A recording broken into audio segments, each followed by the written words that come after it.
প্রিয় শিক্ষার্থী বন্ধুরা, অষ্টম অধ্যায় থেকে আরো একটি ক্লাসে তোমাদের সবাইকে স্বাগতম।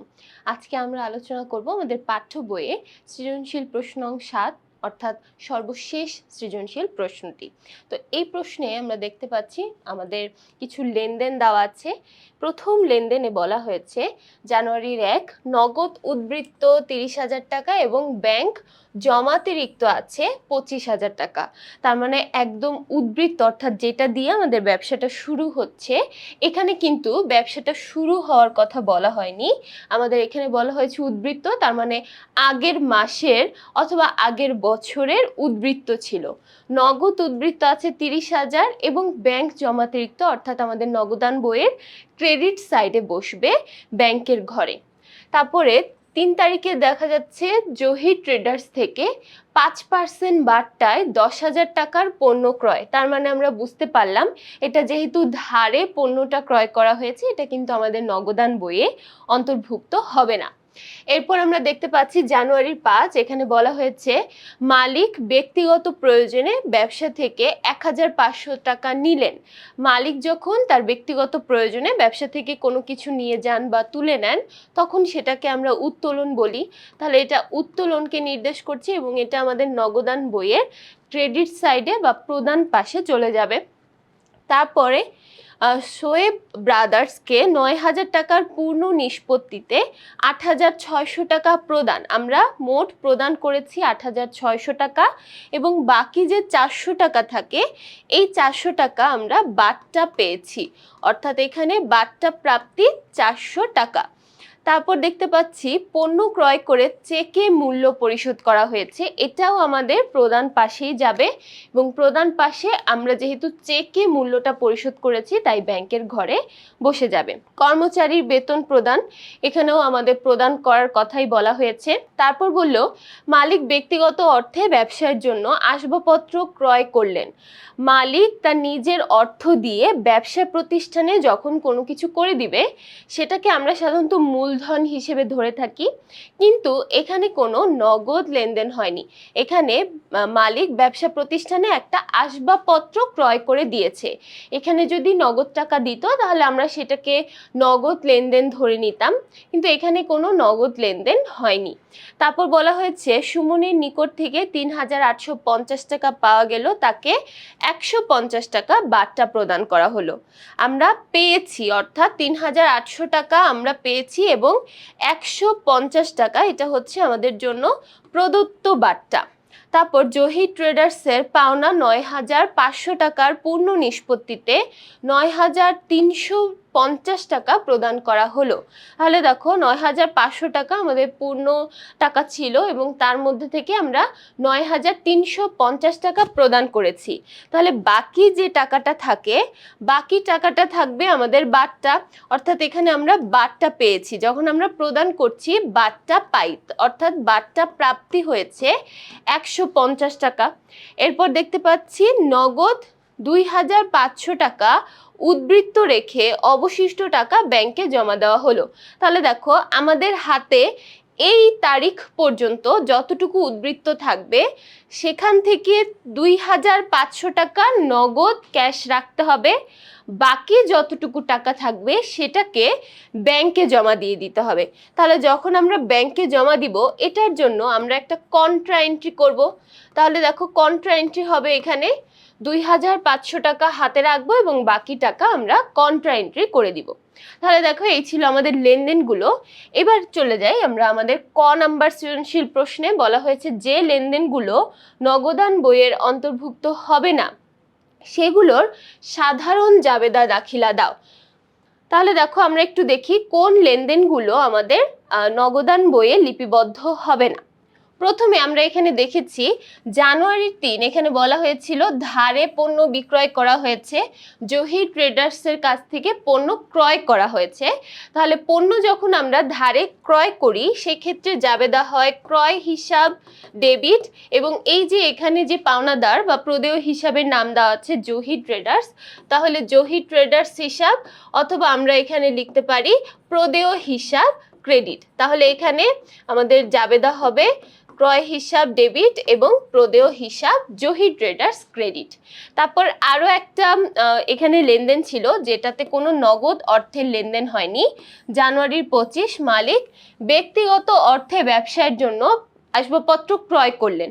মালিক যখন তার অর্থ কোনো না কোনোভাবে ব্যবসা প্রতিষ্ঠানে দিয়ে দেয়, সেটাকে আমরা মূলধন হিসেবে লিখি। তাহলে এখানে সে দিয়েছে আসবাবপত্র ক্রয় করে দিয়েছে। তাহলে আমাদের আসবাবপত্র নামে হিসাবটা তৈরি হয়েছে বা বেড়ে গেছে, তাই আসবাবপত্র হিসাব ডেবিট হবে। এবং যেহেতু সে মূলধন এখানে ইনভেস্ট করলো, তাই মূলধন হিসাব হয়ে যাবে ক্রেডিট। তাহলে এটা গেল আমাদের ক নাম্বার সৃজনশীল প্রশ্ন। আমরা একটু দেখি ক নাম্বারটা। এখানে ক নাম্বারে প্রথমে ক্রয় হিসাব ডেবিট ৯৫০০, প্রদেয় হিসাব ক্রেডিট ৯৫০০, আসবাবপত্র হিসাব ডেবিট ১৩,০০০, মূলধন হিসাব ক্রেডিট ১৩,০০০। এবার আমরা চলে যাব পরবর্তী কোশ্চেনে। এখানে বলা হয়েছে ১ থেকে ২৮, ১, ২৮, ২৯, ৩১ তারিখের জন্য ৩ ঘরা নগদান বই প্রস্তুত করো। ১ নাম্বার, তারপর আছে ২৮, ২৯, ৩১।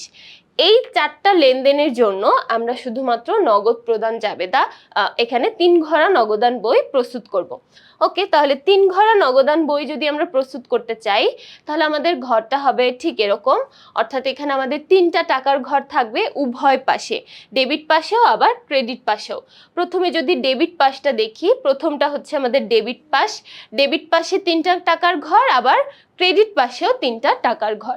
এখানে এক্সট্রা যে টাকার ঘর সেটা হচ্ছে প্রদত্ত বাট্টা এবং প্রাপ্ত বাট্টা। তাহলে আমরা 1 তারিখ থেকে শুরু করব। 1 তারিখে আমাদের বলা হয়েছিল নগদ উদ্বৃত্ত আছে 30,000 টাকা, তাই আমরা ডেবিট পাশে নগদ ঘরে লিখেছি 30,000 টাকা ব্যালেন্স বিডি। আবার আমাদের ব্যাংক জমাতিরিক্তর কথা বলা ছিল, ব্যাংক জমাতিরিক্ত আছে 25,000 টাকা। যেহেতু ব্যাংক জমাতিরিক্ত সবসময় ক্রেডিট হয়, তাই আমরা ক্রেডিট পাশে ব্যালেন্স বিডি লিখে ব্যাংকের ঘরে টাকা বসালাম 25,000 টাকা। তারপর আমাদের বলা হয়েছে 28 তারিখের লেনদেনটা উল্লেখ করতে। 28 তারিখে বলা হয়েছে সুমনের নিকট থেকে 3,850 টাকা পাওয়া গেল এবং 150 টাকা বাট্টা প্রদান করা হলো। তাহলে আমরা প্রাপ্তি সাইডে টাকার ঘরে বা নগদ টাকার ঘরে লিখব 3,850 এবং বাট্টার ঘরে লিখব 150। তাহলে দেখো লেনদেনটা কেমন হবে। আমরা প্রাপ্তি সাইডে লিখলাম জানুয়ারির 28, এখানে সুমন হিসাবের কাছ থেকে আমরা পেয়েছি, তাই সুমন হিসাব নগদের ঘরে 3,850 এবং বাট্টার ঘরে 150 টাকা। তারপর আমরা চলে যাই পরবর্তী হিসাব। 29 তারিখ জহি ট্রেডার্সের পাওনা 9,500 টাকার পূর্ণ নিষ্পত্তিতে 9,350 টাকা প্রদান করা হলো। তাহলে দেখো এখানে আমরা প্রদান করেছি, তাই এখানে আমরা ক্রেডিট সাইডে বা প্রদানের ঘরে নগদ টাকার সাইডে লিখব 9,350 এবং বাট্টার ঘরে লিখব 150 টাকা। তাহলে দেখো এবার আমরা চলে যাই 29 তারিখ। 29 তারিখ আমরা প্রদান সাইডে নগদের ঘরে লিখলাম 9,350 এবং বাট্টার ঘরে 150। যেহেতু জহি ট্রেডার্সের নিকট থেকে পেয়েছি, তাই জহি ট্রেডার্স নাম দিয়েছি।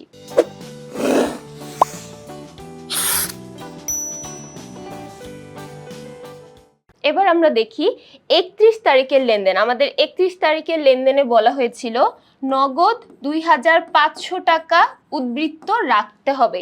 অর্থাৎ আমাদের পরবর্তী মাসে যখন ব্যালেন্স বিডি লিখব, সেক্ষেত্রে 2,500 টাকা থাকতে হবে এবং বাকি টাকা যতটুকু নগদ উদ্বৃত্ত থাকবে সেটা আমরা ব্যাংকে জমা দিয়ে দিব। তাহলে প্রথমে আমাদের নির্ণয় করতে হবে নগদ উদ্বৃত্তটা ঠিক কতটুকু থাকে। এবার দেখো এই পাশটা হচ্ছে আমাদের টাকা এসেছে বা জমা হয়েছে এবং এটা আমরা টাকা প্রদান করে দিয়েছি। তাহলে প্রথমে আমরা দেখি এখানে আমাদের টোটাল ব্যালেন্সটা দাঁড়াচ্ছে 33,850। এবার দেখো 33,850 আমাদের টোটাল জমা হয়েছিল এবং এই যে 9,350 আমরা দেখতে পাচ্ছি, এটা আমাদের খরচ হয়ে গেছে। তাহলে 33,850 থেকে যদি আমরা 9,350 মাইনাস করি, তাহলে দাঁড়াচ্ছে 24,500 টাকা। এবার দেখো 24,500 টাকা আমাদের হাতে আছে। এখন বলা হয়েছে 24,500 টাকার থেকে আমাদের হাতে রাখতে হবে 2500 টাকা। তাহলে দেখো 24,500 টাকা থেকে যদি আমরা 2500 টাকা মাইনাস করি তাহলে থাকবে 22,000 টাকা। অর্থাৎ এই 22,000 টাকা এখন আমরা ব্যাংকে জমা দিয়ে দিব।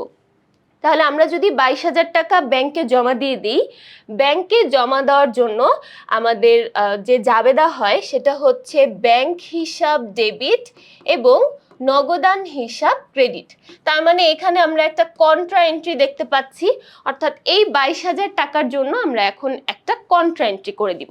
তাহলে দেখো ব্যাংক হিসাব যেহেতু ডেবিট, আমরা ডেবিট সাইডে আসব, ব্যাংকের ঘরে 22,000 টাকা বসাবো। তারপর ক্রেডিট সাইডে যাব, নগদের ঘরে 22,000 টাকা বসাবো। তাহলে দেখো কন্ট্রা এন্ট্রির কাজটা হয়ে গেল। এবার ফাইনালি আমরা যেভাবে আমাদের ব্যালেন্সিং করি এবং উদ্বৃত্ত নির্ণয় করি সেটা করে ফেলবো। তাহলে আমরা 22,000 টাকা এখানে বসালাম এবং এখানে যেহেতু ব্যাংকের ঘরে টাকা বসিয়েছি তাই নগদের ঘর এখানে প্রাপ্তির হিসাবের ঘরে লিখব নগদান হিসাব। আবার এই সাইডে যেহেতু নগদের ঘরে টাকা বসিয়েছি তাই এখানে আমরা লিখব ব্যাংক হিসাব। এবং যেহেতু এটা একটা কন্ট্রা এন্ট্রি তাই খতিয়ান পৃষ্ঠার ঘরে লিখে দিব ক। তাহলে এবার আমাদের ব্যালেন্সিং করার পালা। এবার দেখো আমাদের এখানে টোটাল দাঁড়াচ্ছে 33,850। এখানে আমরা টোটাল মিলে কিন্তু পেয়েছিলাম 24,500 টাকা। তাহলে দেখো 33,850, তারপরে হচ্ছে 24,500 এবং 22,000 টোটাল যোগ করলে আমরা এখানে ব্যালেন্সিং পাচ্ছি 2,500 টাকা। অর্থাৎ এখনো আমাদের 2,500 টাকা বাকি আছে। সো এই 2,500 টাকায় কিন্তু পরবর্তী মাসের ব্যালেন্স বিডি হয়ে যাবে। এবার আমরা ব্যাংকের হিসাবটা দেখি। এখানে টোটাল যোগ করলে দাঁড়াচ্ছে 25,000 টাকা, কিন্তু এই সাইড কিন্তু ব্যাংকের ঘর একদমই ফাঁকা ছিল, তাই আমরা এখানে ব্যালেন্স সিডিতে লিখে দিলাম 25,000 টাকা। ঠিক আছে, তাহলে দেখো এইখানে আমরা যেহেতু 25,000 দেখেছি আর এইখানে ছিল শুধুমাত্র 22,000 টাকা। দেখো এখানে আছে শুধুমাত্র 22,000 আর ওপাশে আছে 25,000, তার মানে এই ব্যালেন্সটাই অ্যামাউন্টটাই কিন্তু বেশি। তাই এই ব্যালেন্সটা আমরা এখানে বসালাম 25,000 টাকা এবং 25,000 টাকা থেকে যদি আমরা এই ব্যাংকের 22,000 টাকা মাইনাস করে দিই, যেটা আমরা নতুন করে জমা করেছি, তাহলে এখানে আমাদের ক্রেডিট ব্যালেন্স থাকছে 3,000 টাকা। অর্থাৎ ব্যাংকে এখনো ক্রেডিট অবস্থাতেই আছে, জমাতিরিক্ত অবস্থাতেই আছে 3,000 টাকা। যেহেতু এটা ডেবিটের পাশে আমরা যোগ করেছি ক্রেডিট ব্যালেন্স হিসেবে, তাই পরবর্তী মাসের ক্রেডিট সাইডে চলে যাবে 3,000 টাকা। তাহলে দেখো নগদের ডেবিট ব্যালেন্স 2,500 এবং ব্যাংকের ক্রেডিট ব্যালেন্স 3,000 টাকা। এরপর চলে যাই আমরা আমাদের গ নাম্বার সৃজনশীলে। গতে বলা হয়েছে জানুয়ারির 5 থেকে 20 তারিখের লেনদেন দ্বারা নগদ প্রদান জাবেদা প্রস্তুত করো। ওকে, তাহলে আমরা এখানে 5 তারিখ থেকে 20 তারিখ পর্যন্ত অর্থাৎ এই 4টা হিসাবের জন্য নগদ প্রদান জাবেদা প্রস্তুত করব। তাহলে প্রথমে আমাদের বলা হয়েছে মালিক ব্যক্তিগত প্রয়োজনে ব্যবসা থেকে 1,500 টাকা নিলেন। তাহলে প্রথম হিসাবটা কি হবে? আমাদের জাবেদা হয় উত্তোলন হিসাব ডেবিট এবং নগদান হিসাব ক্রেডিট। তাহলে দেখো নগদান হিসাব যেহেতু ক্রেডিট, আমরা দুইটা জায়গায় টাকা বসাবো। এক হচ্ছে নগদান হিসাবে, অর্থাৎ নগদের ক্রেডিট ঘরে টাকা বসাবো। এবার যেহেতু এটা উত্তোলন হিসাব, উত্তোলন নামে আমরা কিন্তু ডেবিটে কোনো হিসাব রাখিনি, তাই এটাকে আমরা অন্যান্য হিসাবের ঘরে বসিয়ে দিব। তারপর আমাদের লেনদেনটা ছিল সোহেব ট্রেডার্সের কাছ থেকে 9,000 টাকার পূর্ণ নিষ্পত্তিতে আমরা 8,600 টাকা প্রদান করেছি। 9,000 টাকার পূর্ণ নিষ্পত্তি, তার মানে আমাদের টোটাল প্রদেয় হিসাব ছিল 9,000 টাকা, তার থেকে আমরা 8,600 টাকা প্রদান করেছি, তার মানে বাদটা পেয়েছি 400 টাকা। অর্থাৎ বাকি যে টাকাটা থাকবে দুইটার মধ্যে থেকে সেটাই আমরা বাদটা পেয়েছি। তাহলে বাদটার পরিমাণ 400 টাকা। এরপর পরবর্তীতে আমাদের জানুয়ারির 15 তারিখের হিসাবে বলা হয়েছিল ক্রয় হিসাব, অর্থাৎ এখানে আমরা পণ্য ক্রয় করেছি চেকে। যখন আমরা নগদ প্রদান জাবেদা করি এবং যদি কোনো ব্যাংকিং লেনদেন চলে আসে, আমরা সেই ব্যাংকিং লেনদেনটাকে নগদ ধরে নগদান হিসাবের মধ্যে বা নগদ প্রদান জাবেদার মধ্যে অন্তর্ভুক্ত করি। সেম ভাবে এখানেও যেহেতু ব্যাংকিং লেনদেন হয়েছে, অর্থাৎ ব্যাংকের মাধ্যমে আমরা মূল্য পরিশোধ করেছি, এটাকে আমরা নগদ ধরেই লেনদেনটা অন্তর্ভুক্ত করব। তাহলে দেখো, যখন আমরা নগদে পণ্য ক্রয় করি, জাবেদা হয় ক্রয় হিসাব ডেবিট এবং নগদান হিসাব ক্রেডিট। তাই ডেবিটের ঘরে ক্রয়ের সাইডে আমরা টাকা বসিয়েছি এবং নগদান হিসাব ক্রেডিট, তাই নগদের ঘরে টাকা বসিয়েছি। এবার দেখো, ডেবিট হিসাব তো অলরেডি আমরা এখানে একটা কলাম করেইছি, তাই এখানে আর আমরা কোনো নাম লিখিনি, এখানে আমরা গ্যাপ রেখেছি। এবং জানুয়ারির 20 তারিখে বলা হয়েছিল বেতন প্রদান করা হয়েছে। জানুয়ারি 20 তারিখে বলা হয়েছে কর্মচারীর বেতন প্রদান 4000 টাকা। তাহলে এটার জাবেদা হয় বেতন হিসাব ডেবিট এবং নগদান হিসাব ক্রেডিট। তাহলে দেখো, বেতন নামে আমাদের ডেবিট সাইডে কিন্তু কোনো কলাম নেই, তাই আমরা অন্যান্য হিসাবের ঘরে 4000 বসালাম এবং নগদের হিসাবের ঘরে 4000 বসালাম এবং সবার শেষে আমরা ব্যালেন্সটা করে ফেললাম, অর্থাৎ প্রত্যেকটার যোগফল নির্ণয় করে দিলাম। তাহলে দেখো, এই ছিল আমাদের 7 নং সৃজনশীল। আমরা প্রথমে দেখলাম কিভাবে আমরা 3 ঘরা নগদান বই প্রস্তুত করি এবং সেখানে কি করে আমরা নগদ উদ্বৃত্ত হাতে রেখে বাকি টাকা ব্যাংকে জমা দিয়ে কন্ট্রা এন্ট্রির হিসাবটা করতে পারি। পরবর্তীতে দেখলাম নগদ প্রদান জাবেদা প্রস্তুত করা। আশা করছি পুরো সৃজনশীল প্রশ্নটাই সবাই খুব ভালোভাবে বুঝতে পেরেছো। পরবর্তী পর্বগুলো দেখার জন্য সবাইকে আমন্ত্রণ জানিয়ে আজকে এখানেই শেষ করছি। সবাই ভালো থাকবে, সুস্থ থাকবে। ধন্যবাদ।